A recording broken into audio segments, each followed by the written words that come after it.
பனித்துளிகள் மூலம் மின்சாரத்தை தயாரிக்கும் ஒரு டிவைஸை ரிசர்ச்சர்ஸ் உருவாக்கி இருக்காங்க. கலிபோர்னியாவில் உள்ள ரிசர்ச்சர்ஸ் ஸ்னோ டங் எனும் டிவைஸை உருவாக்கி இருக்காங்க.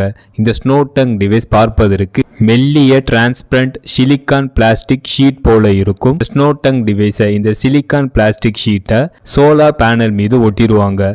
பனித்துளிகள் இயற்கையாகவே பாசிட்டிவ் சார்ஜ் கொண்டவை, சிலிக்கான் ஷீட் நெகட்டிவ் சார்ஜ் கொண்டவை. பனித்துளிகள் சிலிக்கான் ஷீட் மீது விழும்போது எலக்ட்ரிசிட்டி உருவாகுது. சோலார் பேனல் மீது ஒட்டப்பட்டுள்ள சிலிக்கான் ஷீட் ஸ்னோ டங் டிவைஸ் வெயில் அடிக்கும் போது சூரிய ஒளியை உள்ள அனுமதிக்கும். அதனால சோலார் பேனல் வழக்கம் போல ரன் ஆகும். பனி பெய்யும் போது சோலார் பேனல் வேலை செய்யாது.